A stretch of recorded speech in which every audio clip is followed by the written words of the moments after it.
事妙，万事好，事气生存，新年好，恭喜发财，恭喜发财，敲起鼓来，财源跟着来，财神爷送元宝，金银珠宝少不了，打起鼓来，到处都是财，都是财，都是财，财源到处滚滚来，今年好财气，黄金美钞珠宝样样买，今年新年，祝贺大家过好年，过新年，过好年，大家过个大肥年。新年来了，金银装满袋，新年来，快快来，新年金银装满袋，今年发财，一路发大财，你发财，我发财，今年一路发大财，今年好运到，股票得心应手，生意好，今年好年，祝贺今年6000年。祝福你一切顺心，长寿嘛又安康，想什么有什么，今年嘛福满门。祝福你家财万贯，五福嘛有临门，货轮船生意兴隆，财源滚滚，风雨当头一奔万里，今年一路发。嘿！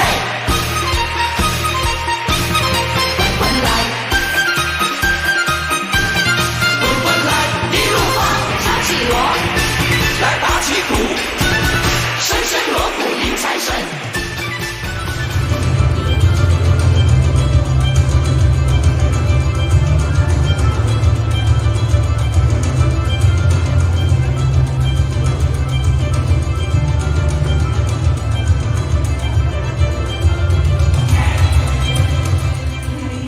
Amin. Mari saat ini Bapak Ibu Saudara semuanya, saya mau ajak untuk bangkit berdiri. Kita mau memuji Tuhan dengan bersuka cita, dengan bersorak-sorai, karena kita punya Allah yang setia, punya Allah yang sungguh baik di dalam kehidupan kita. Mari semuanya Bapak Ibu Saudara, kita memuji Tuhan.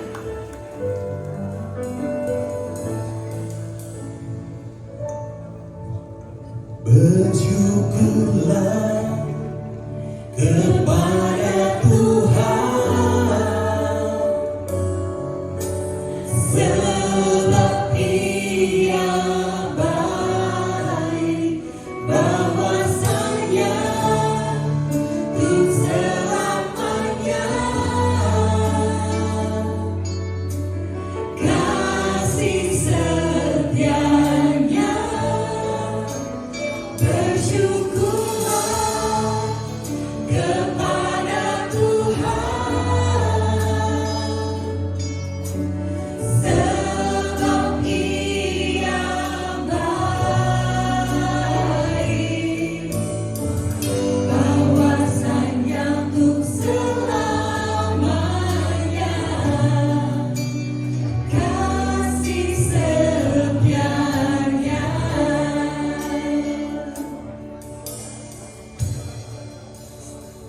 Mari kita berikan sorak-sorai yang terbaik buat Tuhan. Mari kita datang kepadanya dengan penuh sukacita. Haleluya.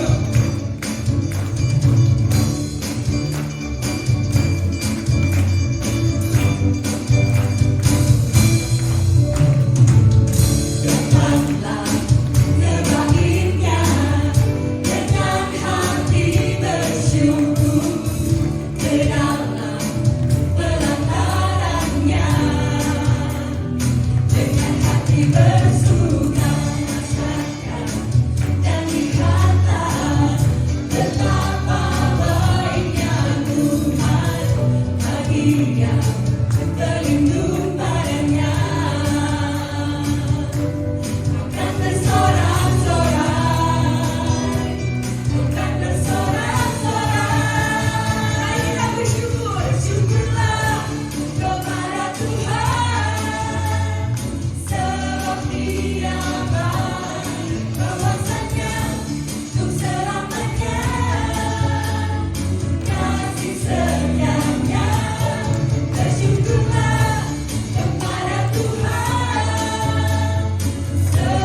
Sujudlah kepada Tuhan, sebab Dia baik.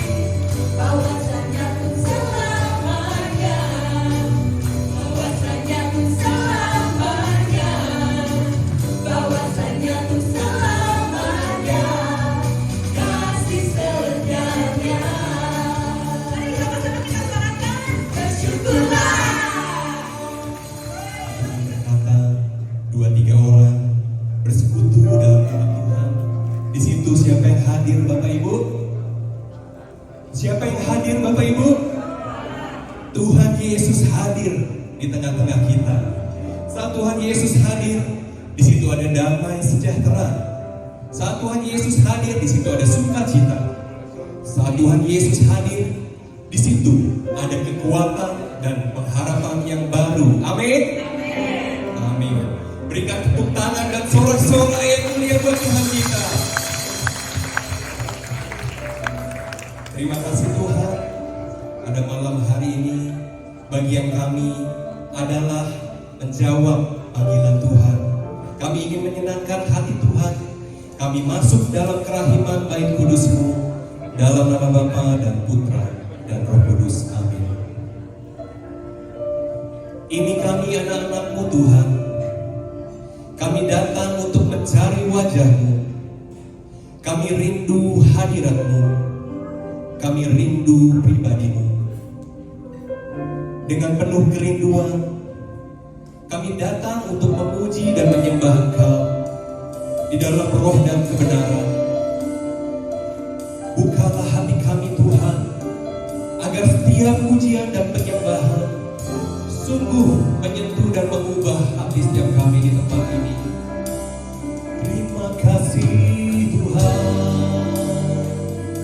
Oh haleluya.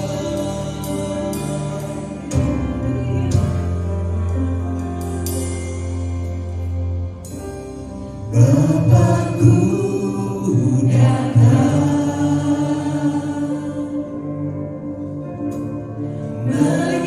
Menyembahmu di sini, ku percayakan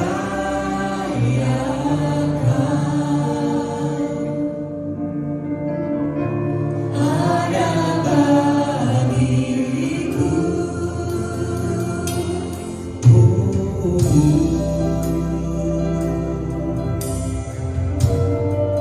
Kami rindu hadirat-Mu Tuhan. Ini kami anak-anak-Mu, dengan penuh kerinduan kami akan pujian dan penyembahan kami.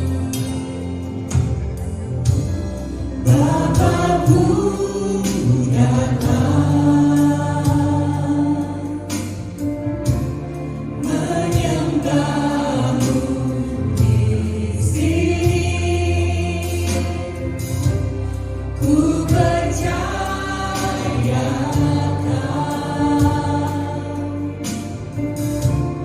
ada bagiku. Dengan penuh iman kami nyapa Engkau. Tak usah ku takut, sebab Kau sertaku.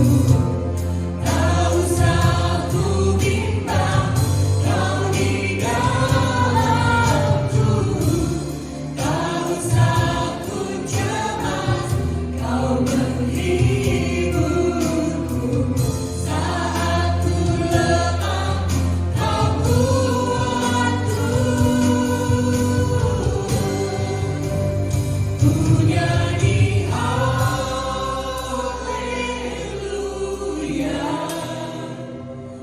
ku nyanyi haleluya.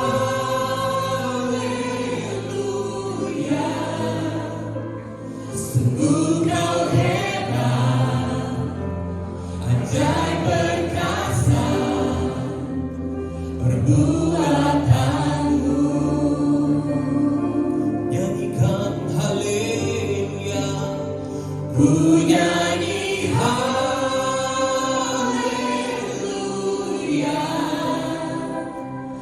ku nyanyi haleluya.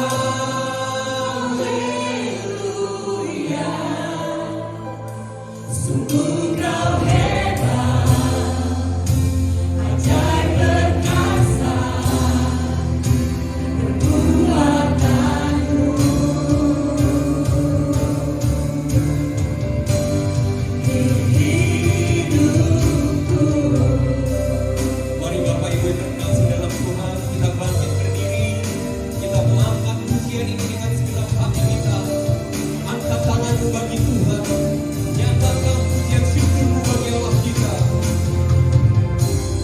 Bapakku datang.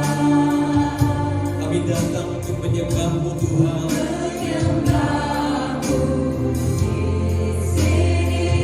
Kami percaya Tuhan.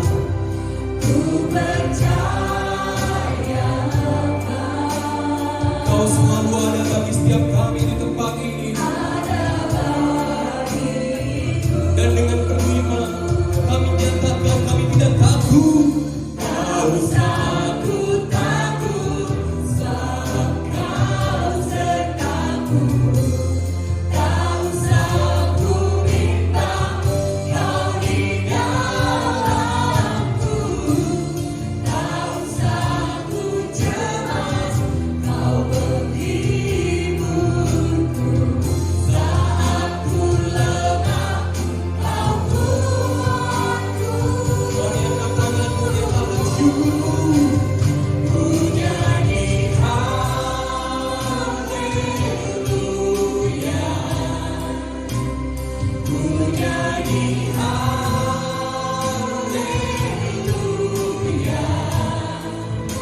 Sungguh Kau hebat, ajaib perkasa, perbuatanmu. Nyanyikan dengan senang hatimu, haleluya. Ku nyanyi haleluya.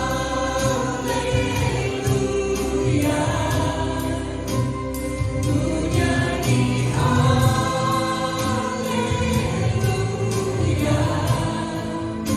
Sungguh Kau hebat, ajaib perkasa, perbuatanmu di hidupku.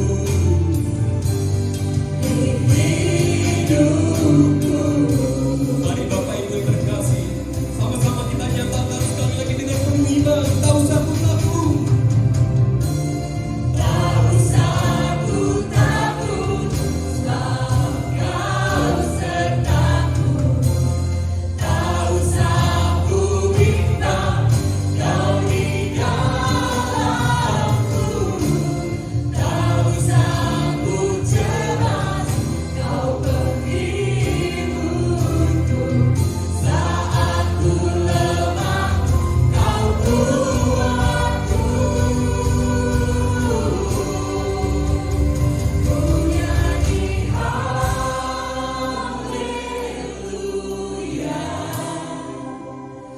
Ku nyanyi haleluya.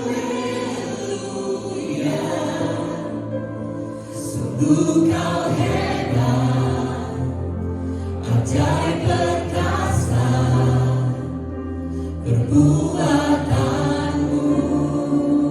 Nyanyikan haleluya. Ku nyanyi haleluya.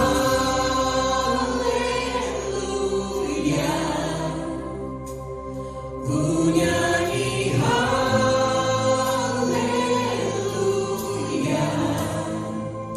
Sungguh Kau hebat, ajaib perkasa, perbuatanmu. Nyanyikan dengan segenap hatimu, haleluya. Ku nyanyi haleluya.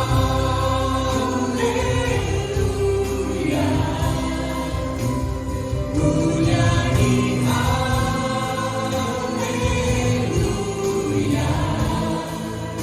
Sungguh Kau hebat, ajaib perkasa, perbuatanmu di hidupku.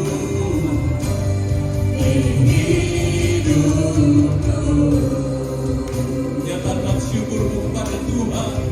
Dia Allah yang berkuasa, Dia Allah yang mulia, Dia Allah yang bertahta di bumi dan di surga.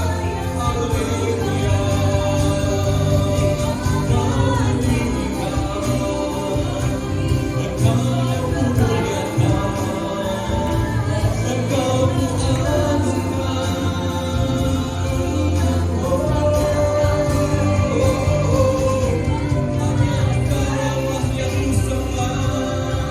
Hanya Kau Allah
Lebih tinggi lagi, dengan penuh iman sama-sama kami tinggikan.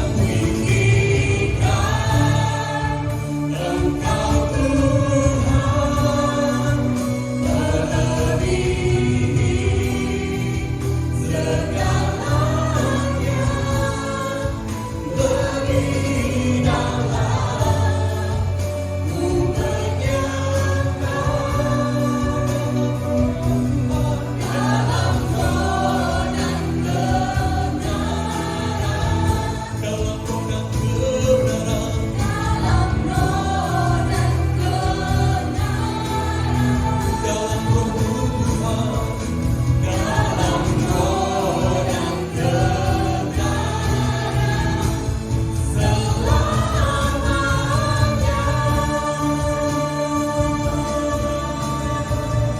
namanya Tuhan, Engkau tinggikan, Engkau muliakan.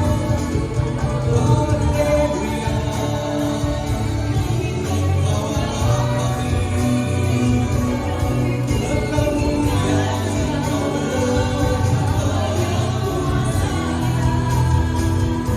terima kasih untuk kasih setiamu, untuk kekuatan-Mu yang ajaib.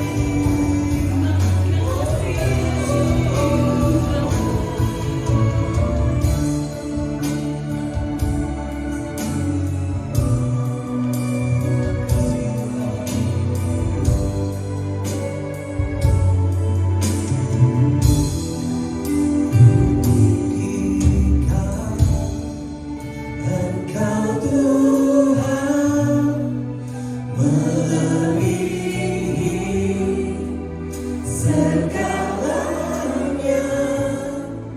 lebih dalam ku menyembah dalam roh dan kebenaran, dalam roh dan kebenaran selamanya.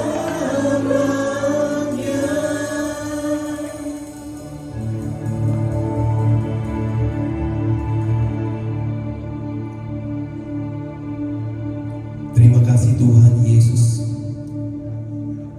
Sungguh kami percaya Kau hadir di tengah-tengah kami pada malam hari ini. Kami bersyukur Kau telah mengutus hamba-Mu Romo Yadi yang akan membawakan firman dan kebenaran-Mu. Berkatilah pikiran, hati dan perkataannya agar apa yang disampaikan kepada setiap kami pada malam hari ini sungguh dapat membentuk hati kami. Saat ini kami siap untuk mendengarkan. Selikan hati kami, buka telinga kami untuk mendengarkan semua isi hati-Mu. Demi Yesus Kristus Tuhan dan pengantara kami. Amin. Dalam nama Bapa dan Putra dan Roh Kudus. Amin. KPPK Santo Yosef. Lama sekali ya, tapi saya selalu senang ke tempat ini. Ada 4 tempat yang selalu membawakan kesan baik pada saya. Pertama Bali, kedua Bandung, ketiga Pontianak karena saya tukang makan, keempat Taiwan, saya sekolah di situ, banyak makanan juga. Dan hari ini senang sekali sudah sampai di Bandung. Kita memberi kyonghi dulu pada sesama ya, tapi saya jelaskan dulu. Jadi kyonghi ini tidak ada yang benar, tidak ada yang salah. Setelah kita belajar, jangan menyalahkan orang lain. Tidak, biarkan saja. Tapi kalau kita mau tahu filosofinya orang memberikan kyonghi ini, adalah begini, tangan kanan ini tangan baik. Jadi kita memberkati orang dengan tangan kanan, kita menerima barang dengan tangan kanan. kita salaman juga dengan tangan kanan. Jadi ini dianggap tangan yang baik. Kalau ada baik berarti ada buruk. Ya. Selalu ada yin dan yang, baik dan buruk, panas, dingin. Maka tangan kiri berarti tangan yang buruk. Tapi tidak selalu kan. Maka pada saat orang Tionghoa memberikan Kyonghi, memberikan salam, yang kiri di dalam, kanan di luar. Kenapa? Karena yang di luar ini kita tujukan ke orang lain, kita berikan pada orang lain. Artinya saya memberikan kebaikan kepadamu, memberikan rezeki, memberikan kesempatan. Seperti hari ini para pengurus KPPK-an dan teman-temannya memberikan kita kesempatan untuk bertemu di sini. Itu memberikan dengan tangan kanan. Maka yang kiri yang buruk kita simpan untuk diri kita sendiri. Artinya pada hari gembira yang buruk disimpan untuk diri sendiri. Jangan pada saat orang gembira kita ucapkan kata-kata yang menyakitkan hati atau kata-kata yang menusuk hati. Itu kan tidak pantas.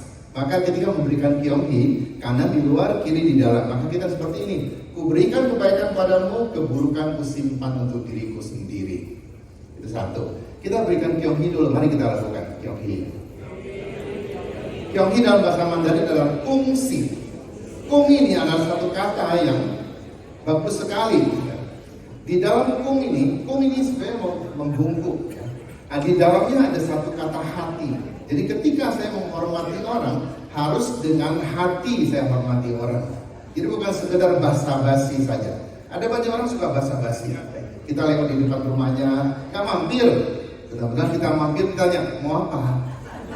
Kan ada orang seperti itu. Jadi sungguh-sungguh kung itu berarti saya dengan hormat memberikan selamat kepadamu. Kasih itu berarti bahagia atau senang. Saya memberikan kesenangan kepadamu. Maka kanan di luar, kiri di dalam. Tapi sebaliknya kalau kita ke rumah duka, itu kiri di luar, kanan di dalam. Kenapa demikian? Karena kiri berarti tangan duka, berarti kanan gembira. Ketika ke rumah duka, kita berikan duka kepada orang. Artinya saya turut berduka bersamamu. Gembira saya simpan dulu. Jadi ketika kita ke rumah duka, jangan hahaha di situ. Ada orang masih main kartu, ribut luar biasa. Jadi gembira simpan dulu, yang duka kita taruh di luar. Itu di rumah duka. Nah, kita senang tadi kita sudah dipimpin untuk memulai dengan band yang bagus. Terima kasih teman-teman. Tim band yang luar biasa. Tim pujian tidak cukup hanya pintar bernyanyi, tetapi harus ada roh di dalamnya. Sehingga ketika mereka bernyanyi, kita merasa roh Tuhan hadir. Kita merasa Tuhan hadir sehingga hati kita damai. Ada tim pujian yang ketika dia bernyanyi, orang makin galau, orang makin stres dengarnya. Tadi luar biasa, tadi indah sekali, kita dibawa dalam suasana damai. Itulah tim pujian. Dan tentu tidak gampang. Tadi Pak Iwan mengatakan bahwa KPPK kita ini sudah banyak orang muda. Itu tanda-tanda baik. Bukan berarti yang senior tidak perlu lagi. Senior tetap perlu menjadi penasehat. Tapi yang muda harus maju. Kalau tidak maju, kapan lagi? Ya, seperti serikat kami CDD. Itu banyak pastor muda. Tapi ketika saya minta tolong dong kirim satu pastor muda ke paroki bantu saya. Saya di Medan. Dikatakan, wah masih muda, belum pengalaman. Justru datanglah belajar bersama saya, baru ada pengalaman. Nah kalau terus mengatakan tidak ada pengalaman, kapan bisa? Ya, seperti orang terima kerja, selalu minta orang yang melamar harus ada pengalaman kerja. Dia belum pengalaman. Kalau memang dia sudah pengalaman, mungkin dia tidak kerja di tempatmu. Seperti itu kan. Jadi kita harus selalu memberikan kesempatan pada orang muda. Nah hari ini kita lihat merah semua. Memang ini dress code kita merah. Tapi bukan berarti yang tidak pakai merah lalu tidak menghormati, tidak. Merah ini dalam tradisi orang Tionghoa itu artinya pengorbanan. Jadi bukan gembira, pengorbanan. Karena ada pengorbanan, baru ada kegembiraan, ada kebahagiaan. Karena orang tua berkorban, baru anaknya bisa bertumbuh dengan baik, terdidik. Karena pengurus KPPK berkorban, ini tidak gampang. Mereka berkorban, bekerja keras, baru kita mempunyai acara seperti ini, baru kita bisa bersuka cita bersama. Jadi merah itu adalah pengorbanan. Nah, kisahnya zaman dulu ketika musim dingin yang ekstrim, ada banyak anak kecil meninggal dunia. Ada banyak orang dewasa pun sakit meninggal dunia, tidak tahan dingin, mungkin kelaparan, tidak punya makanan juga. Karena itu, mereka menganggap itu mereka sedang diganggu oleh semacam siluman atau semacam monster. Monster ini bernama Nien. Maka ketika orang merayakan Imlek disebut Kuo Nien, monsternya sudah lewat. Ya, Kuo Nien, ya, kalau kita bandingkan dengan kisah Keluaran, malaikat pencabut nyawa sudah lewat, maka orang Israel melewati Laut Merah juga, mereka menjadi selamat. Ada mirip-miripnya sedikit. Nah, mereka percaya zaman dulu itu warna merah akan membuat takut si siluman itu. Siluman akan lari, termasuk angpau juga warnanya merah. Meskipun sekarang angpau sudah ada warna emas, warna putih, warna ungu dan sebagainya. Tapi aslinya ada merah. Angpau itu mula-mula ditaruh di bawah bantal anak kecil. Belum isi uang, itu baru kain merah saja. Dengan maksud supaya mengusir monster. Yang dimaksud monster itu ya adalah penyakit lah, kemiskinan lah dan sebagainya. Lama-lama diisi uang dengan makna orang tua memberikan bekal kepada anak dengan angpau. Tapi banyak anak mengeluh, angpaunya hilang di tangan mama. Barusan saya nonton satu video, anak nuntut sama mamanya, itu selalu membohongi saya, katanya tunggu saya besar akan kasih saya. Buktinya uangnya hilang. Ya, saya pikir anak ini harus dididik. Tanpa angpau pun, ya, tanpa angpau pun hidupmu sudah baik. Sudah ada papa dan mama berkorban bagimu. Hidupmu tidak tergantung angpau. Angpau itu hanya senang-senang saja. Tapi maksudnya adalah bekal. Nah, bekal apa yang orang tua berikan kepada anak-anaknya menurut tradisi Tionghoa? Yaitu tempat tinggal. Kedua adalah pendidikan. Ketiga adalah makanan. Hanya 3 saja kewajiban orang tua kepada anak-anak. Jadi kalau orang tua memberikan yang lain, orang tua sudah siapkan rumah untuk anaknya, supaya nanti menikah sudah punya rumah dan sebagainya. Itu adalah bonus. Karena kewajiban orang tua hanya 3 saja menurut tradisi orang Tionghoa. Jadi hari ini kita belajar tradisi Tionghoa, saya pikir ada baiknya. Karena apa? Ada satu taktik dari Sun Tzu, dia mengatakan, "Zhi zhi bai zhan bai sheng." Kalau engkau mengenal diri sendiri dan mengenal lawanmu, maka setiap engkau berperang, engkau pasti menang. Kita tahu diri, tahu kekuatan kita. Kita tahu kekuatan lawan. Bisa tidak saya lawan dia? Kalau tidak bisa, lebih baik mundur saja. Jangan konyol. Karena itulah kita perlu tahu tradisi Tionghoa. Karena kita bergaul di tengah-tengah banyak orang yang juga menggunakan tradisi Tionghoa. Siapa yang pakai HP dari Cina? Ada? Saya termasuk, saya angkat tangan. Banyak ya. Meskipun mengatakan itu HP kualitas buruk dan sebagainya. Itu negara Cina, dia kalau mau buat yang bagus dia bisa. Kenapa menjadi tidak bagus? Itu karena pedagang di Indonesia tawar-nawar, saya minta yang kualitas seperti ini, KW berapa. Itulah jadinya buruk. Tapi kalau mau bagus dia bisa buat lebih bagus lagi. Kita menggunakan kertas, itu yang menciptakan orang Tionghoa. Mesio juga orang Tionghoa, meskipun kemudian digunakan untuk hal-hal yang buruk. Tapi untuk hal baik juga bisa. Jadi ada banyak hal yang kita gunakan, apalagi makanan-makanan. Kita lihat makanan Tionghoa ada di mana-mana, Chinese food selalu ada di mana-mana. Itu adalah tradisi. Nah, tradisi ini tidak ada buruk dan baiknya. Semua tradisi yang membawa kita kepada kebaikan itu cocok untuk kita ikuti. Semua tradisi yang membuat kita masuk dalam keburukan, kita semakin buruk misalnya, itu tidak perlu diikuti. Kita tidak katakan buruk juga. Misalnya tradisi orang bule. Kalau ulang tahun, pasang kue, pasang lilin, lalu ditiup. Saya sering bertanya, maksudnya apa? Baru kau nyalakan, kau matikan lagi. Apalagi ada lilinnya, dimatikan, dinyala lagi, matikan, nyala lagi. Maksudnya apa?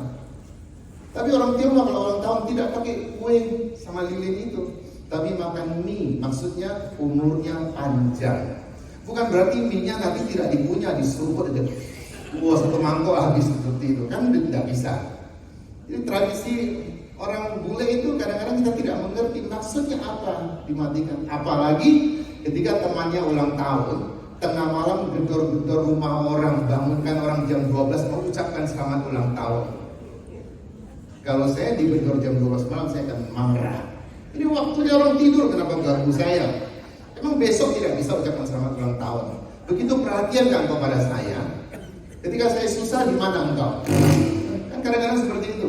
Ketika kita susah, tidak tahu dia di mana. Tapi ulang tahun dia muncul. Kenapa? Ulang tahun ada makan-makan. Terutama tiap ulang tahun sering nagih. Kapan nih makan-makannya? Ini bukan tradisi kita orang Tionghoa. Justru orang yang ulang tahun itu yang harus ditraktir makan, karena dia sudah berhasil mencapai sekian tahun dalam hidupnya. Tidak hanya sekedar berhasil, tapi dia juga berjasa bagi masyarakat. Itu yang dirayakan. Orang Tionghoa zaman dulu itu tidak merayakan ulang tahun ke-17, 18. Itu merayakannya ulang tahun ke-60, paling bagus 70. Jadi bukan yang muda-muda. Kenapa yang muda-muda tidak? Karena dianggap yang muda-muda belum banyak jasa bagi masyarakat, tidak perlu dirayakan. Kalaupun dirayakan itu karena orang tua baik, itu karena orang tua murah hati kepadamu. Tapi orang yang sungguh berjasa itu yang dirayakan. Apalagi kue bagus-bagus bukan jadi makan, dilempar ke muka orang. Itu tradisi buruk sekali. Tradisi mengerjain orang, itu bukan tradisi orang Tionghoa. Itu malah tidak sopan. Tapi kadang-kadang kita lihat itulah yang terjadi. Segala macam tradisi bisa masuk ke dalam kehidupan masyarakat karena kita menyerap. Nah, Imlek ini mengajarkan tradisi-tradisi yang baik. Misalnya mengajarkan tentang orang berbakti kepada orang tua, mendoakan leluhur yang sudah mati. Artinya meskipun dia tidak lagi memberikan manfaat pada saya, dia sudah meninggal, tapi saya tetap mendoakan, mengingat jasanya. Itu satu tradisi yang baik. Misalnya mengampuni orang, meskipun yang kita lihat di film silat tidak ada ampun-ampun kan. Kalau kau bunuh ayahku, aku bunuh balas. Akhirnya jadi panjang urusannya. Tapi sebenarnya mengajarkan orang mengampuni, membereskan masalah. Karena itu pada malam Sacap Me atau sehari sebelum Imlek, itu keluarga berkumpul makan bersama. Semua orang harus datang. Karena hari-hari biasa mereka sulit untuk datang. Maka pada hari itu minimal mereka harus kumpul bersama dan makan bersama. Ketika makan bersama itu, apa yang dibuat? Orang yang sepuh, yang tua itu memberikan memperkenalkan anggota-anggota baru dalam keluarga. Karena dia sudah tahu, ini cucu yang baru, ini ponakan, ini tante, ini om dan sebagainya. Diperkenalkan. Zaman sekarang kan banyak keluarga yang sudah tidak saling mengenal karena tidak pernah berkumpul. Kedua, mereka makan makanan bersama-sama. Jadi semua orang besar kecil tua muda makan makanan yang sama. Tidak ada yang istimewa karena dia pejabat, dia makannya lebih enak. Karena kami rakyat jelata, kami makannya kurang enak. Tidak, semua orang makan yang sama. Seperti malam ini kita semua makan yang sama. Ada tidak yang protes makanannya? Tidak perlu protes karena ini adalah persembahan kasih. Nikmatilah dengan baik. Nah, kadang-kadang kita tidak tahu menikmati, protes-protes saja. Kemudian hal yang bagus lagi adalah mereka saling memaafkan pada malam itu. Jika ada orang berutang banyak, maka utangnya dilunaskan, dibantu oleh saudara-saudaranya. Supaya apa? Supaya di tahun yang baru nanti mereka tidak punya beban lagi, tidak punya unek-unek dalam hati. Saling memaafkan dan juga melunaskan utang. Tapi kalau tiap tahun dilunaskan seperti itu, jangan lalu tiap tahun bikin utang. Itu nanti akan dimarahi. Saya pikir lama-lama orang juga bosan melakukan itu. Tapi maknanya adalah di tahun yang baru semoga saya lebih lega, saya punya tenaga baru lagi, tidak terbebani oleh utang dan sebagainya. Saya bisa hidup lebih baik lagi. Itu maksudnya. Lalu yang keempat adalah mereka mendoakan leluhur. Itu sangat penting. Nah, kita orang Katolik juga mendoakan orang yang meninggal, sama bukan? Cuma cara berdoanya mungkin berbeda. Kita juga tidak perlu protes kenapa orang Tionghoa yang bukan Katolik mendoakan leluhur dengan mempersembahkan makanan dan sebagainya. Kalau pakai logika, tentu mereka tidak bisa makan kok. Tapi itu adalah tanda bakti, karena itu kita jangan memprotes orang. Itu tanda bakti dia pada orang tua. Cuma pesan saya, lebih baik ketika orang tua masih hidup, kasih dia makan yang enak daripada sudah tidak ada lagi baru kasih makanan. Dia tidak makan, nanti yang makan orang hidup juga. Terutama pada saat cengbeng, orang bawa makanan kuburan itu. Ada yang bertanya pada saya, Pastor, kami boleh tidak bawa pulang makanannya? Saya sering bertanya, sebenarnya kamu niat tidak sih kasih? Kalau kamu niat, ya udah tinggalkan. Kenapa sudah kasih kau bawa pulang? Itu sama saja kalau kita ke rumah sakit, ya, ada orang operasi usus buntu, kita bawakan makanan. Oh sorry, saya baru operasi tidak bisa makan. Kalau gitu saya bawa pulang ya. Begitu kan? Kan tidak. Karena itulah kalau mau beri ya beri. Tapi tradisi orang Tionghoa, sebenarnya makanan yang diberikan kepada orang yang meninggal itu dibagi dua.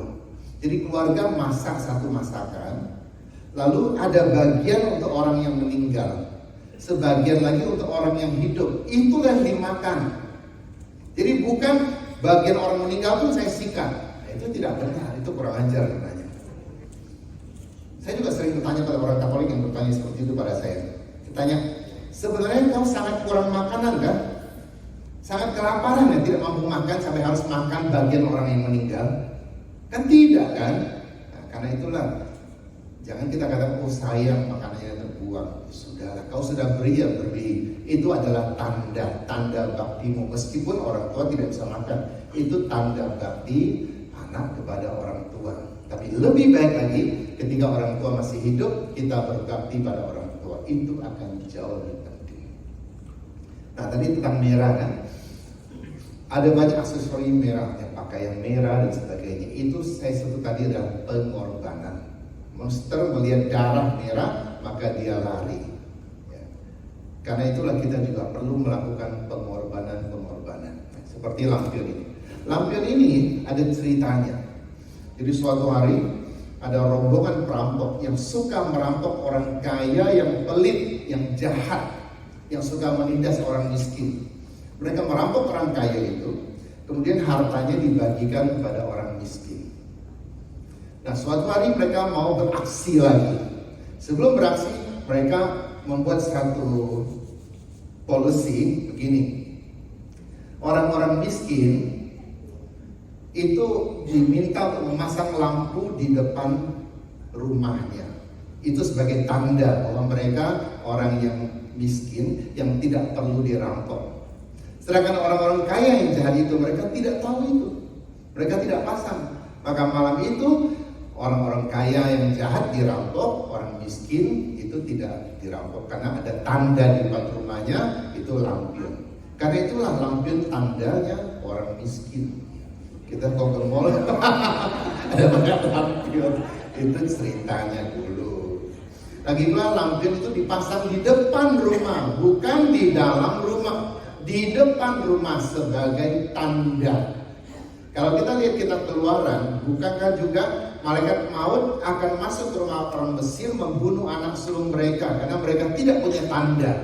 Sedangkan orang Israel mereka mempunyai tanda darah yang dilaburkan di palang pintu sehingga malaikat maut tidak masuk ke rumahnya. Artinya menolak bala. Maka lampion ini adalah barang untuk menolak bala yang ditaruh di depan pintu sebagai tanda. Kita orang Katolik, kita juga harus menjadi tanda. Yesus katakan, kalian harus menjadi garam dunia dan menjadi terang dunia. Itu adalah tanda. Bagaimana kita bisa menjadi garam? Bagaimana kita bisa menjadi terang? Ketika hidup kita benar, ketika perbuatan kita membawakan kebaikan pada orang banyak, sehingga orang melihat, inilah perbuatan orang Katolik, inilah garam, inilah terang, inilah tanda orang Katolik. Jadi kadang-kadang kan kita orang Katolik ya malu-malu ya, buat tanda salib saja di restoran kadang-kadang tidak ada. Ya. Ada yang buat tanda salib dalam nama Bapa dan Putra dan Roh Kudus. Semua kumpul di sini. Sudah buat tanda salib? Sudah. Di mana? Ini di sini kumpul.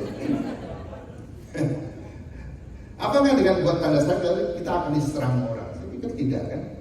Itu adalah tanda ketika kita buat tanda salib. Orang tahu ini orang Katolik. Orang tahu orang ini pantas disegani sebab mereka mempunyai hidup yang benar. Saya kalau makan di restoran sudah buat tanda salib dan umat melihat, wah pastor. Apalagi saya berkati makanannya, ini pasti bukan umat biasa. Sering ditraktir itu. Kadang-kadang setelah selesai makan saya tidak tahu siapa yang traktir. Tapi kalian jangan coba ya, tidak usah berdiri di meja. Itu khusus untuk pastor saja. Jadi ada tanda-tanda yang bisa dilihat orang. Nah, pada malam mereka makan bersama itu ada makanan-makanan yang bunyinya mencerminkan hal yang baik. Bunyinya saya katakan. Misalnya mereka makan ikan. Ikan adalah yi dalam bahasa Mandarin. Yi itu artinya juga berlebih. Maka mereka berharap dengan makan ikan nanti rezeki akan berlebih. Tidak kekurangan, itu maksudnya. Tapi ikan tidak akan membuat orang kaya. Apalagi kalau makan ikan yang mahal, tidak kaya-kaya. Tapi ini adalah suasana, membawakan suasana dan juga semangat, dorongan, motivasi bagi orang untuk hidup berlebih. Bagaimana bisa berlebih? Ya berhemat. Tapi juga beramal. Jangan saking hematnya lalu tidak beramal. Di meja kita sudah ada amplop. Itu juga cara kita untuk mendukung pelayanan KPPK. Kalau kita mendukung mereka, mereka merasa mereka diperhatikan, mereka disayangi. Saya sering berkata pada umat, kalian suka kirim makanan ke pastoran. Pernah tidak kalian kirim makanan ke ketua lingkungan, bendahara, sekretaris? Pernah tidak? Tidak pernah. Kenapa? Apakah mereka tidak bekerja? Mereka melayani kalian, sama seperti pastor. Kalau kau kirim makanan ke pastor, sesekali kasih juga kepada pengurus lingkungan. Siapa yang mau jadi pengurus lingkungan? Sudah nggak dapat apa-apa, sering dikritik lagi.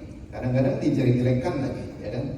Karena itulah berbagi ini adalah tanda kebaikan. Itu ikan tadi. Lalu makan apa lagi? Makan sesuatu yang manis. Misalnya apel, misalnya kue keranjang, permen-permen. Maksudnya apa? Supaya mulutnya manis, sikapnya manis. Itu adalah harapan. Kalau kita tidak bisa melakukan harapan itu, cuma makan permen saja, pasti diabetes nanti. Itu hanya lambang. Lalu ucapan-ucapan juga. Ucapan misalnya di sini dilampir ada Wan Sirui. Semoga apapun yang kau kerjakan sesuai dengan harapanmu akan terlaksana. Itu kan harapan. Tapi orang tetap harus bekerja, bukan diam-diam saja. Atau kita mengharapkan bantuan dari orang lain. Harus tetap bekerja. Kita ucapkan lagi misalnya Nien Tien Yogi, tadi itu ikan itu ya. Lalu ada satu masakan yang populer ya di restoran, namanya Yuseng atau Isang ya. Yuseng itu macam-macam sayur, kemudian dikasih wijen. Kasih wijen maksudnya wijen kan banyak, dengan harapan nanti anakmu banyak. Ya tentu orang muda, kalau kakek nenek ya jangan anak banyak lagi. Itu harapan. Kemudian ada madu di situ supaya manis. Lalu orang campur di situ, lalu diangkat-angkat seperti itu kan? Saya paling tidak suka makan makanan itu. Kenapa? Karena mejanya berantakan. Tidak tahu tangan siapa saja muncul di situ. Ya.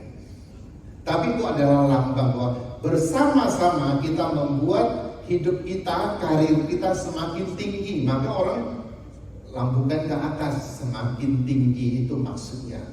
Jangan lambung ke atas, jatuh ke sasak rambut ibu-ibu. itu tidak lucu itu. Jadi maksudnya supaya ada kelebihan di situ, di dalam hidangan itu ada ikan mentah. Mentah itu artinya bunyinya dalam bahasa Mandarin seng. Seng itu berarti hidup. Artinya dengan makan ikan dan hidangan ini, hidupmu akan semakin baik, akan ada kelebihan-kelebihan. Itulah makanan-makanan. Jadi hanya lambang-lambang saja. Nah, sekarang kita cerita tentang pantangan-pantangan. Selama hari pertama Imlek sampai 15 itu ada pantangan-pantangan orang zaman dulu. Kalau kita dengar mungkin tidak masuk akal, tapi tetap ada pelajaran di dalamnya. Misalnya mereka pantang untuk menyimpan barang-barang tajam seperti pisau, gunting dan sebagainya. Takutnya nanti pisau dan gunting melukai orang. Tapi secara logika kita tahu bahwa pisau dan gunting tidak bisa melukai orang jika tidak ada orang yang memakainya. Dia harus dipakai orang kalau dia bisa berfungsi. Karena itulah kita katakan lebih baik kita ambil makna yang lain di situ, yaitu jangan sampai dalam satu rumah kita melukai orang dengan sikap kita, dengan kata-kata kita yang buruk. Itu lebih penting daripada hanya simpan pisau dan gunting. Bayangkan 15 hari tidak ada pisau dan gunting. Kita mau masak saja, itu daging tidak tahu gimana harus disobek-sobek gitu ya. Kita mau potong sesuatu tidak ada pisau. Tentu saya pikir orang tidak akan sebodoh itu. Tapi ada orang yang sungguh-sungguh percaya harus simpan itu. Tapi perilaku hidup tidak berubah. Ya, misalnya selama 15 hari itu orang tua tidak boleh memarahi anak. Katanya nanti akan sial. Anaknya akan sial nanti. Jadi tidak boleh dimarahi. Bisa tidak dibayangkan kalau 15 hari anaknya nakal dan orang tua tidak boleh marah. Bahkan anaknya mengambil harta orang tua tidak boleh marah. Kan tidak seperti dulu kan? Kita tetap harus logis, menggunakan pikiran kita. Bukan semua tradisi harus dituruti. Kita ambil makna baiknya. Tapi ada hal yang baik di situ, yaitu bahwa orang tua jangan memarahi anak secara berlebihan. Kadang-kadang kita tidak sadar memarahi anak, mengeluarkan kata-kata yang buruk. Anak itu menanam itu di dalam kepalanya. Mungkin sampai dewasa dia akan ingat itu, bahwa dia dilecehkan orang tuanya, bahwa dia dihina orang tuanya. Kamu bilang anak bodoh. Ya. Kalau kalian bilang anak bodoh, kan harus tahu kenapa dia bodoh.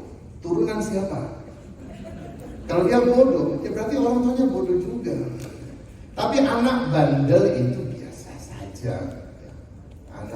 Anak kecil, apalagi yang sudah ABG, sudah bisa melawan, tetap harus dididik. Adakan komunikasi yang baik dengan mereka. Itu. Jadi juga pantangan yang lain, misalnya tidak boleh makan bubur, karena bubur itu banyak airnya. Dia bukan nasi, dia juga bukan beras, tapi nasi yang tidak jadi. Kalau banyak air berarti nanti sepanjang tahun akan turun hujan, tidak baik buat pertanian. Coba kita pergi ke padang gurun, padang pasir, cobalah makan bubur satu panci, satu ember situ, hujan tidak turun-turun juga. Tapi ada makna baik di situ, yaitu bahwa kalau kita melakukan suatu hal, jangan setengah-setengah. Beras bukan, nasi bukan, tapi bubur. Ya, bubur enak kan. Ada orang menjual bubur bisa jadi kaya. Bubur kalau dimasak dengan baik ya enak. Tapi kadang-kadang orang sering merasa bubur ini makanan orang sakit, makanan orang di rumah sakit. Tapi sebenarnya itu ada ajaran yang baik di situ. Yaitu kalau kita melakukan sesuatu, jangan setengah-setengah, panas tidak, dingin tidak, nasi tidak, beras pun tidak, jadilah bubur. Artinya kita melakukan sesuatu haruslah secara maksimal. Lalu kita lihat lagi, kita mempunyai sio. Tahun ini sio kelinci. Sio ini bukan untuk meramal nasib, meskipun ada orang melakukannya. Kita orang Katolik jangan lakukan itu, karena sio bukan untuk meramal nasib. Menurut tradisi leluhur, sio itu adalah cara orang menghitung tahun, karena dulu tidak pakai angka.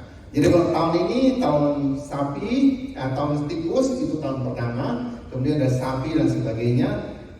Zaman dulu orang tidak boleh bertanya, engkau umur berapa? Terutama bertanya pada orang tua, itu tidak sopan. Tapi boleh bertanya, siomu apa? Kalau sudah tahu sionya, sudah bisa dihitung kira-kira umurnya berapa. Misalnya tahun ini, ya umur 12, atau tambah 12 lagi 24, atau 36 dan seterusnya. Itu yang sio kelinci. Jadi kalau sio kelinci tahun ini ya sekitar itu. Kalau tidak 12, 24, 36, 48, 60 dan sebagainya. Tapi sio itu ada batasnya loh bagi orang Tionghoa. Sio itu hanya 12 kali. Artinya sampai umur 72 ini sudah tidak ada sio lagi. Jadi tidak perlu tanya sio lagi. Karena dipercaya 72 itu sudah masuk level dewa. Tidak ada sio, tidak ada manusia. Siapa yang 72 di sini? Pak Iwan 72. Ini dewa. Jadi tidak ditentukan dengan sio lagi. Tapi sebenarnya sio ini adalah satu ajaran yang baik dari para leluhur untuk kita. Kalau kita lihat sio ini ya, ada 12. 12 dibagi menjadi 6 pasang. Pertama, sio tikus, kedua kerbau. Tikus ini binatang yang cerdas. Kerbau ini binatang yang rajin. Maka nenek moyang mengajar pada kita, orang boleh cerdas tapi harus rajin juga. Kalau cuma cerdas, nanti jadi sok pintar. Ada orang kan yang suka sok pintar. Kita ngomong apa saja dia selalu ada solusinya, dia selalu tahu. Tapi tidak rajin. Sebaliknya, jangan cuma rajin tapi harus pintar juga. Ada orang kerja setengah mati rajin sekali, tapi tidak pintar. Akhirnya jadi bodoh-bodohin orang. Jadi pasangan ini ada mengajar cerdas baik tapi harus rajin. Rajin baik tapi harus pintar juga. Ketiga, macan dan kelinci. Macan ini binatang yang kuat sekali. Dia bisa menerjang apa saja. Nah, kelinci ini binatang yang hati-hati. Kalau Anda lihat kelinci, dia selalu hati-hati. Jadi kuat bagus tapi harus hati-hati. Kalau tidak hati-hati nanti jadi konyol. Ada banyak orang merasa dirinya kuat, apapun dia tabrak tapi tidak hati-hati. Mungkin melukai orang lain, mungkin dia akan celaka sendiri. Hati-hati baik tapi juga harus kuat. Ada orang yang terlalu hati-hati tapi tidak berani mengambil resiko, maka tidak pernah jadi apa-apa. Mengapa dulu di sekolah kita anak-anak yang juara-juara kelas yang pintar-pintar akhirnya hanya jadi karyawan saja. Justru yang nakal-nakal yang sering disetrap oleh guru itu jadi bos. Dia jadi bosnya orang yang juara-juara itu. Karena makanya yang pintar terlalu banyak pertimbangan, terlalu hati-hati. Kalau saya lakukan ini nanti resikonya apa? Lalu dia tidak buat apa-apa, dia hanya jadi anak buah saja. Sedangkan yang nakal apapun ditabraknya, itu bagus juga. Akhirnya jadi bos dia. Jadi itu pasangan yang kedua. Pasangan berikutnya adalah naga dan ular. Naga ini binatang yang kaku. Sedangkan ular binatang yang fleksibel. Dia lentur sekali. Dia bisa kemana-mana. Kalau naga dia kaku. Artinya orang boleh kaku ikut aturan, tapi kadang-kadang dia harus fleksibel juga. Bukan semua aturan tidak bisa. Ya, misalnya hari ini, misalnya tidak terjadi. Kita harusnya mulai makan jam 6. Ternyata macet berat, banyak orang tidak bisa makan. Ya sudah, yang ada makan dulu, kemudian yang datang kemudian baru diajak makan. Jangan, wah waktu sudah habis, tidak bisa makan lagi. Nah, itu kaku namanya. Harus ada fleksibel juga.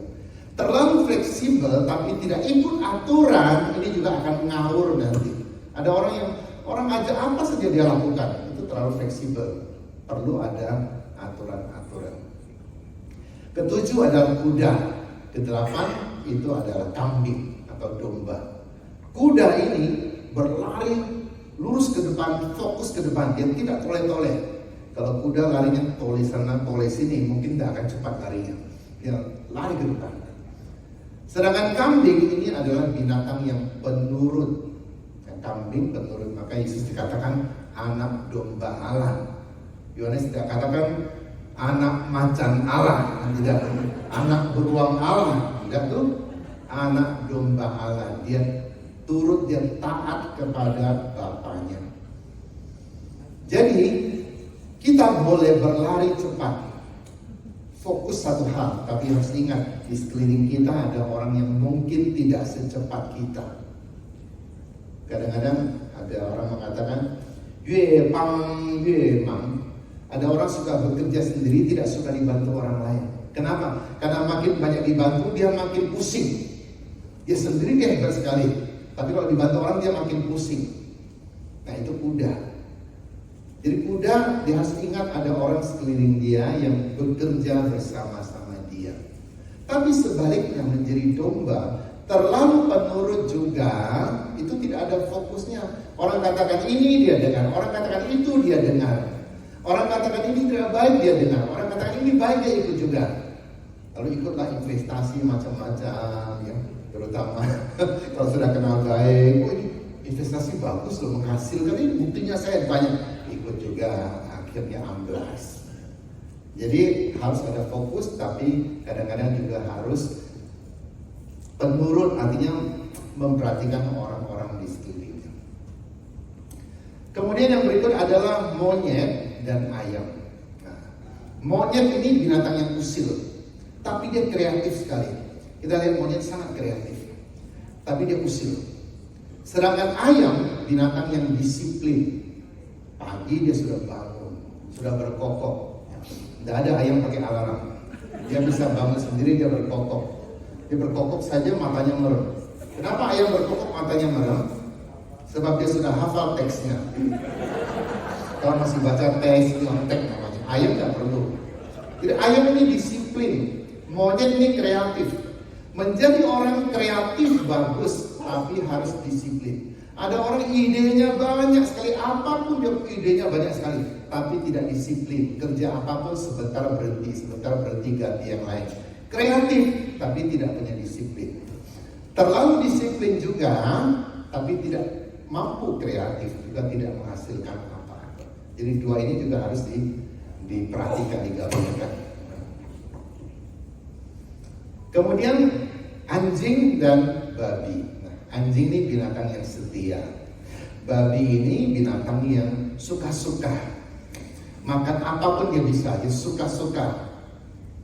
Menjadi orang yang setia itu bagus, tapi jangan setia membabi buta seperti babi. Kalau kita setia membabi buta, jadilah kita fanatik nanti. Bos kita, dia hidupnya tidak baik, perintahnya tidak baik pun kita turut karena kita setia.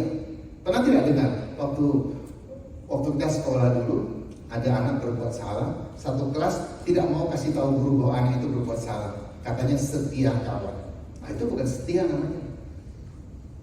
Setia yang baik adalah saya mau anak ini menjadi lebih baik, bukan melindungi kesalahan orang. Jadi setia baik, tapi juga kadang-kadang harus fleksibel seperti babi. Babi kan sesukanya. Sesukanya baik, tapi harus ada kesetiaan. Nah, ini ajaran yang baik sekali dari nenek moyang kepada kita semua. Lalu ini kan hari ke-15. Ke-15 artinya sudah sempurna.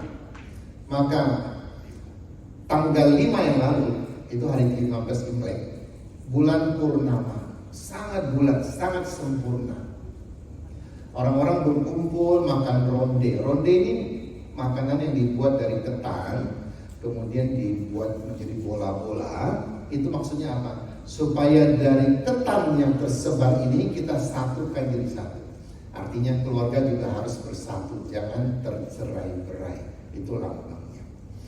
Kemudian orang juga gembira bernyanyi bersama, memberikan teka-teki dan juga mencari jodoh. Kenapa mencari jodoh? Sebab pada waktu itu ada banyak orang berkumpul. Jangan cari jodoh di tempat tidak ada orang. Engkau tidak akan dapat apa-apa. Pilihannya cuma dua. Kalau tidak dia. Kalau cari jodoh, saya sering mengatakan pada orang tua, sebelum menikah, buka mata lebar-lebar, lihat yang banyak. Tapi setelah menikah, tutup sebelah mata. Jangan terlalu banyak menuntut. Sudah menikah, mau diapakan lagi? Apalagi kita orang Katolik, sudah menikah tidak boleh bercerai, kan? Jadi pada waktu itu orang juga mencari jodoh karena ada banyak orang berkumpul bersama-sama.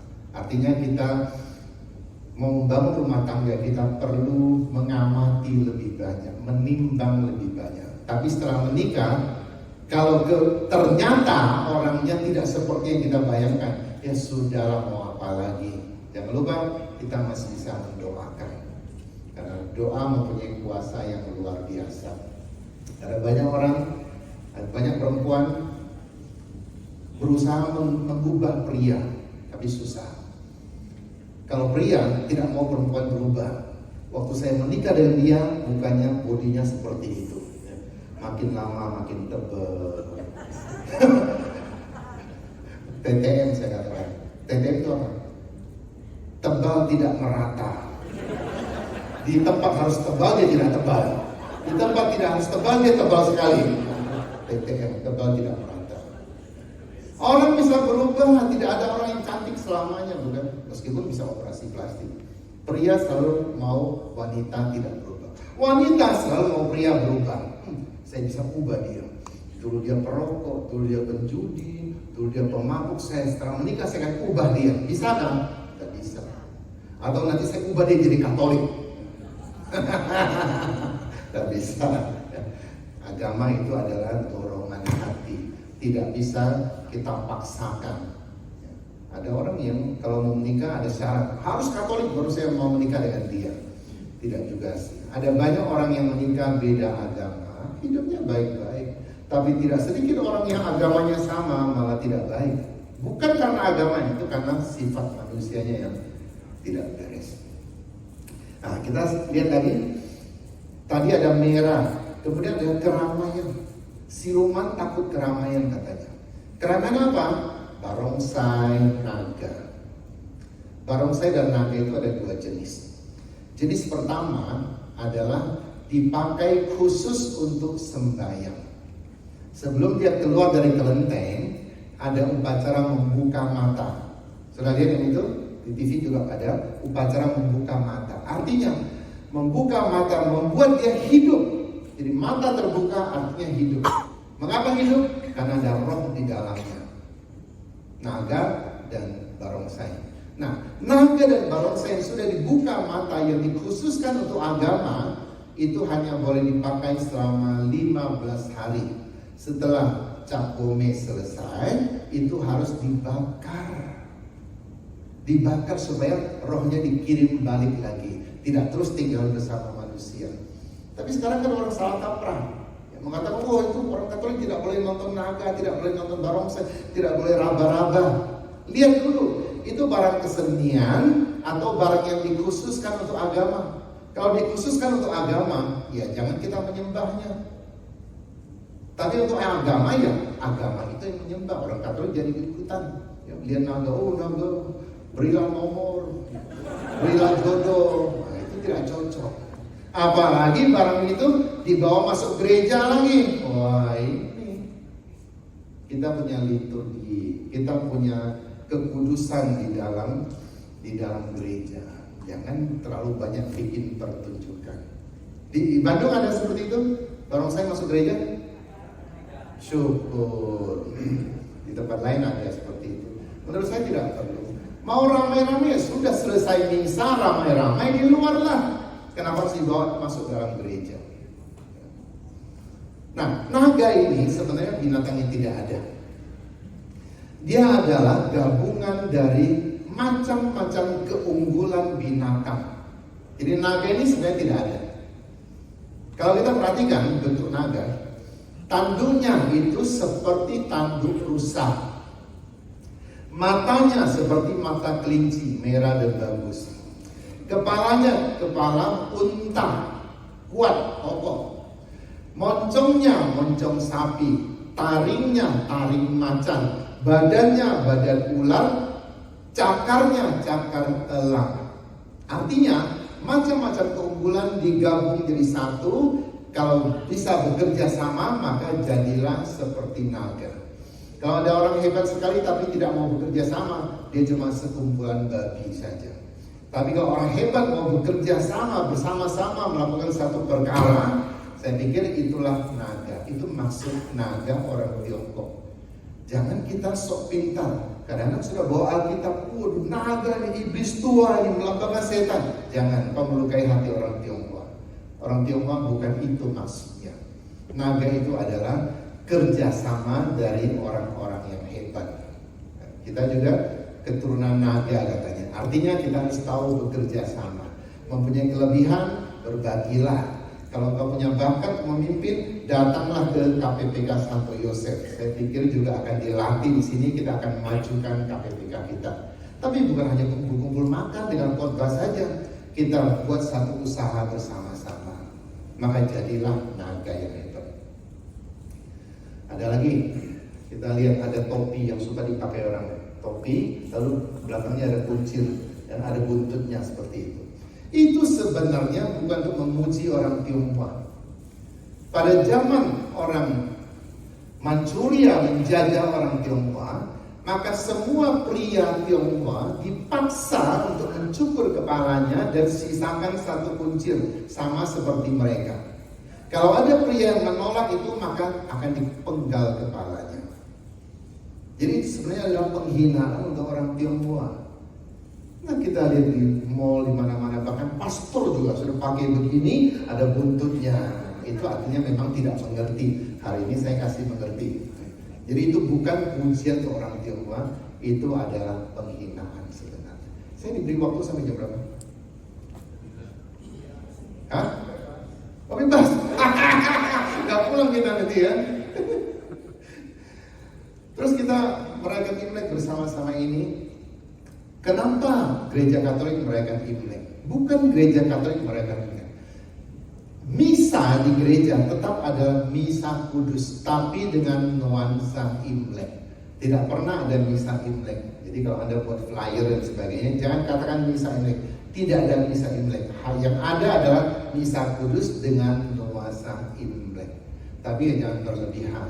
Satu kali saya diundang saya lupa itu Pamanukan atau mana itu, untuk misa Imlek. Saya datang, gereja kenapa remang-remang seperti itu? Semua lampu gereja dikasih lampion di dalamnya. Itu sudah tidak ngerti tradisi artinya. Gereja di remang-remang. Lampion kan ada di luar. Itu belum seberapa. Saya masuk ke aula, ada babi panggang satu. Saya tanya, babi panggang buat kita makan nanti ya? Bukan. Nanti untuk persembahan akan dibawa ke depan. Sedang Yesus tidak makan babi tahu. Itu berlebihan. Jangan karena kita diizinkan oleh gereja Katolik boleh mengikuti macam-macam tradisi, lalu apapun kita kasih ke situ ya tidak pantas. Ya. Jadi tidak perlu berlebihan. Kadang-kadang pastornya didandani seperti zombie ya. Saya paling tidak mau, karena saya ngerti. Jadi kadang-kadang pastor tidak ngerti umatnya, didandani pastornya dan sebagainya. Jangan lakukan itu, karena tidak benar. Misa tetap ada busana misa sendiri, ada pakaian misa. Bukan kita mau ubah dia jadi apa, kita ubah jadi apa. Jadi kita perlu perhatikan itu. Jadi orang sering katakan gereja Katolik ini gereja yang gampangan. Ya. Tradisi apapun bisa masuk, tidak. Tradisi yang membangun iman kita boleh kita ikuti. Tapi kalau tradisi bersifat tahyul, tidak masuk akal, itu tidak perlu kita ikuti.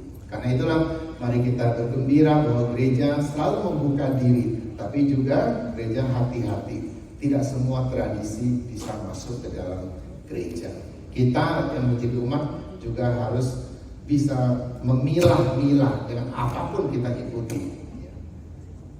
Di Medan itu tiap kali mau misa Imlek ada satu kelompok yang selalu menuntut nanti ya bacaannya pakai bahasa Mandarin. Saya tanya pada mereka, menurut kalian 600 orang di sini berapa yang ngerti Mandarin? Iya cuma kami saja 20.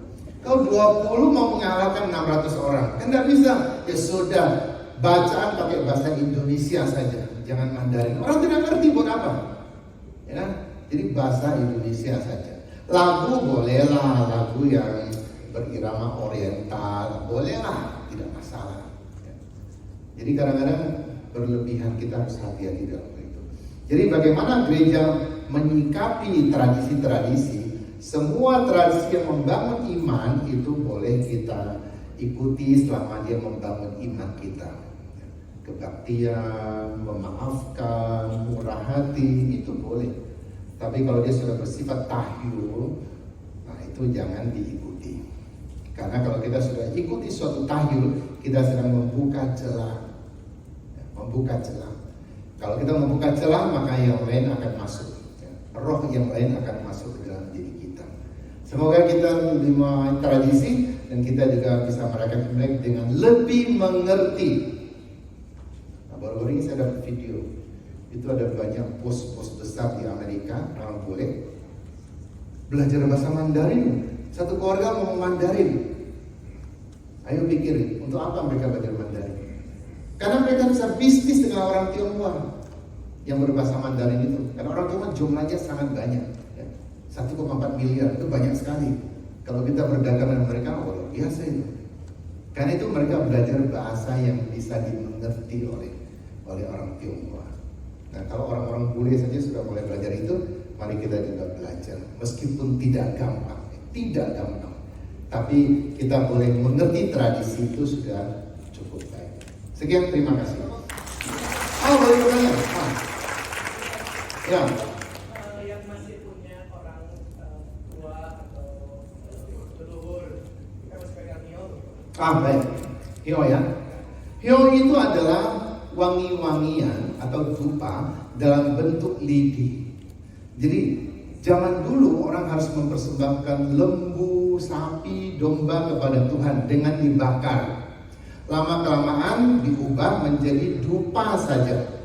Nah, dupa ada macam-macam bentuk. Kalau dupa dari barat itu dibakar sebentar itu sudah menguap, hilang. Tapi orang Tionghoa itu sangat hemat. Dia bikin dupa ini tempel di lidi. Kalau dibakar bertahan 1 jam. Ya, seringkali berdoa dengan dupa untuk menghitung waktu. Dia bisa bertahan 1 jam, tidak boros seperti dupa yang kita tabur-taburkan itu. Itu tradisi orang Tionghoa. Maka dupa itu sebenarnya adalah persembahan pada Tuhan juga, cuma bentuknya lidi. Dipakai di kelenteng, bukan berarti barang yang dipakai di kelenteng kita tidak boleh pakai. Maknanya sama, itu mempersembahkan pada Tuhan. Kalau di rumah ada altar leluhur, bagaimana kita menyikapinya? Bolehkah kita pasang hio di situ? Boleh, tapi dengan cara yang beda. Yaitu ketika kita ambil hio, kita sembah Tuhan Allah, bukan sembah yang meninggal. Jadi kita bukan minta, oh papa, oh mama, oh nenek, oh kakek, berilah saya rezeki. Bukan, karena dia sudah tak berdaya, dia sudah meninggal. Tapi kita menyembah Tuhan, Tuhan, ampunilah dosa mereka, berilah mereka istirahat kekal. Itu. Jadi orang Katolik boleh tidak pakai itu?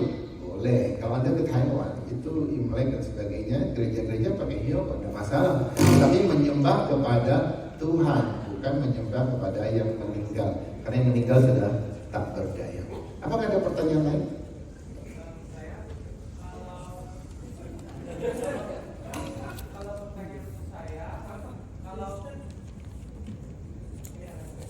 Oh, tidak apa-apa, boleh tanya.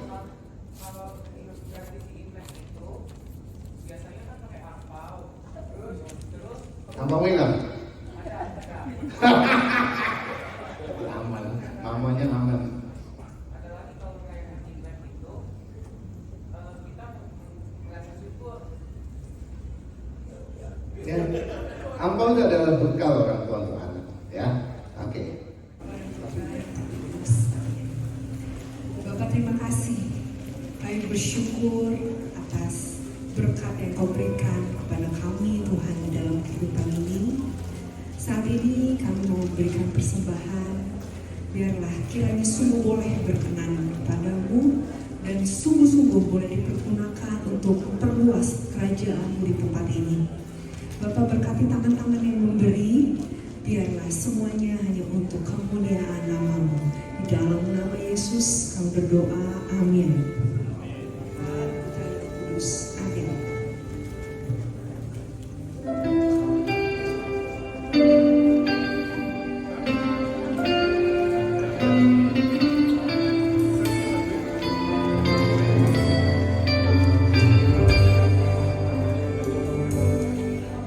Firman-Mu Tuhan bagai emas yang telah teruji.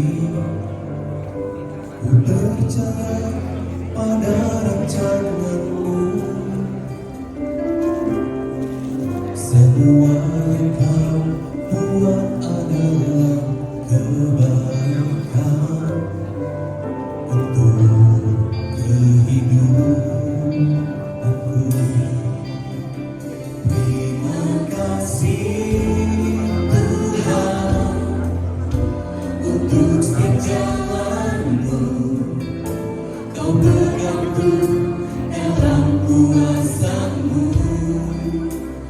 Ku bersyukur selalu untuk rencana-Mu. Semua baik bagiku.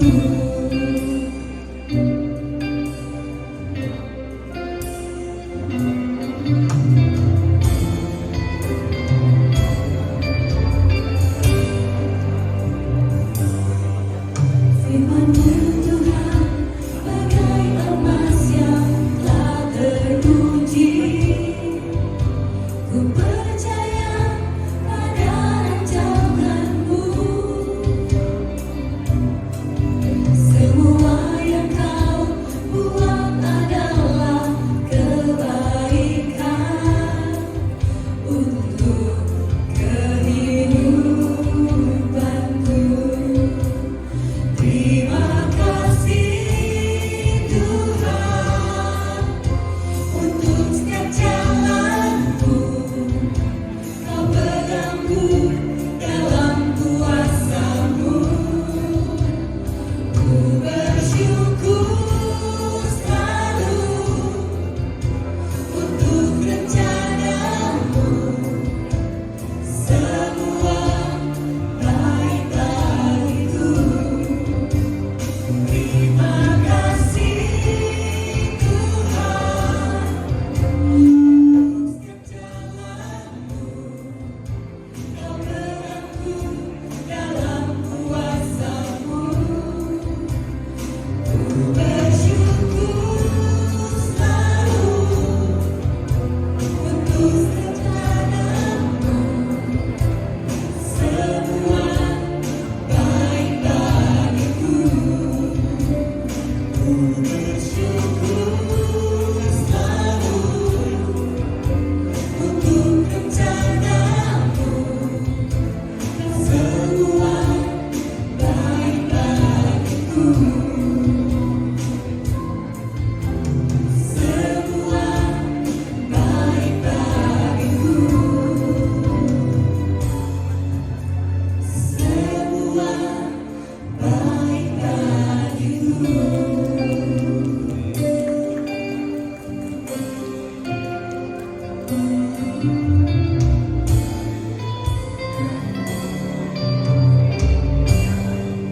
Bisa bersatu.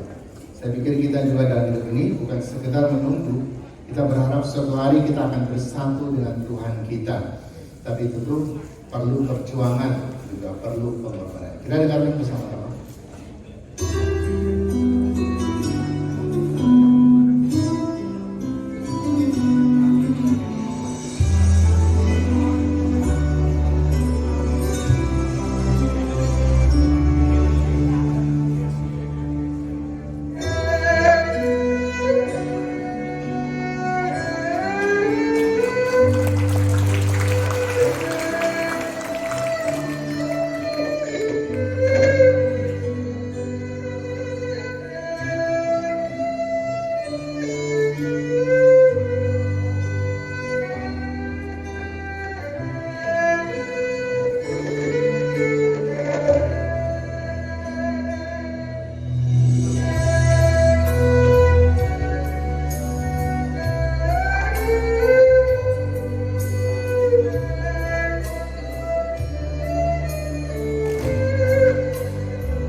Lagu kedua berjudul Pie Ci. Ci itu artinya sahabat, soulmate. Pie berarti berpisah dengan sahabat. Tapi dalam lagu ini dia lupa lambai-lambai, lupa berpelukan. Tapi satu hal yang dia ingat adalah dia mendoakan temannya yang naik ke atas kereta supaya tetap selamat dalam perjalanan. Saya pikir kita semua bersahabat, kita juga suatu hari mungkin akan berpisah. Tapi jangan lupa kita selalu mendoakan supaya orang lain selamat, orang lain sukses. Seperti itu ya, mari kita dengarkan.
Pergilah teman, pergilah engkau, hati-hati di jalan, maksudnya itu.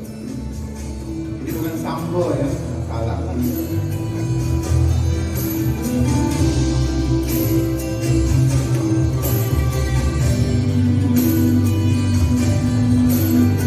Itu bahasa dari suku Isu.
yang sudah berkenan hadir untuk mengikuti MPR malam hari ini.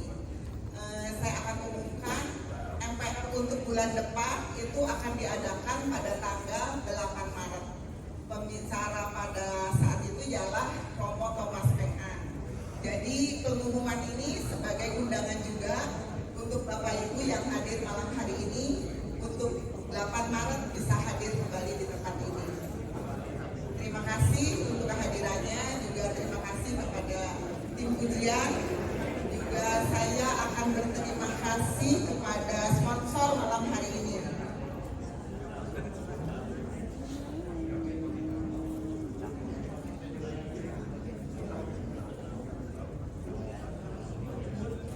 Bapak Ibu tadi saat masuk, saat mengisi registrasi ada yang dapat angpau ya semuanya. Ada yang angpau isinya 10 juta nggak? Selamat menikmati ya angpau-angpaunya. Itu semua adalah persembahan 2 juta dari Saisan Dining. Juga terima kasih doaan dan timnya. Juga voucher 20% dari Skin Center. Juga dari Odaru coklat yang bootnya ada di depan. Kalau Bapak Ibu mau icip-icip silahkan. Saat ini bootnya masih ada. Juga voucher 50% dari A1 Digital Printing. Terima kasih. Juga voucher dari Hafila Artisan Tea. Terima kasih. Juga voucher Wine and Spirit dari The Peak. Terima kasih juga diskon 15% dari Clarté Jewelry. Terima kasih juga hadiah langsung dari Apronesia yang bisa langsung diambil di meja panitia. Jadi Bapak Ibu yang vouchernya ada Apronesia bisa ditukar di depan. Juga voucher dari OMG Pop Specialist. Terima kasih Bu Dario. Juga apalagi ya, voucher 100.000 dari Wow by Sarah Hills. Itulah sponsor-sponsor kita malam hari ini. Terima kasih banyak. Tuhan memberkati. Dan juga mohon berkat Tuhan. Dalam nama Bapa dan Putera dan Roh Kudus. Amin. Tuhan, kami bukan siapa-siapa kalau Engkau tidak mengangkat kami. Engkau memberikan bakat kepada kami, kesempatan dan juga kemampuan untuk mewujudkan karya-karya di dalam masyarakat, terutama di dalam gereja. Kami mohon berkat-Mu bagi karya kami masing-masing, agar setiap karya membawakan kebaikan, bukan hanya kepada kami dan keluarga, tetapi juga kepada orang-orang yang bekerja bersama kami, kepada masyarakat. Dengan demikian kebaikan-Mu menyebar dan tertanam dalam hati setiap orang. Berkatilah para pengurus KPPK Santo Yosef yang telah melayani kami pada malam ini. Semoga mereka semakin diteguhkan, iman mereka bertumbuh, dan mereka juga mampu menjadi berkat bagi keluarga mereka serta bagi kami semua. Dalam Kristus Tuhan dan pengantara kami. Amin. Tuhan bersamamu. Semoga kita bersama keluarga diberkati oleh Allah yang Maha Kuasa, Bapa dan Putera dan Roh Kudus. Amin. Pergilah, kita sudah selesai acara. Pergilah teman, pergilah hati-hati di jalan.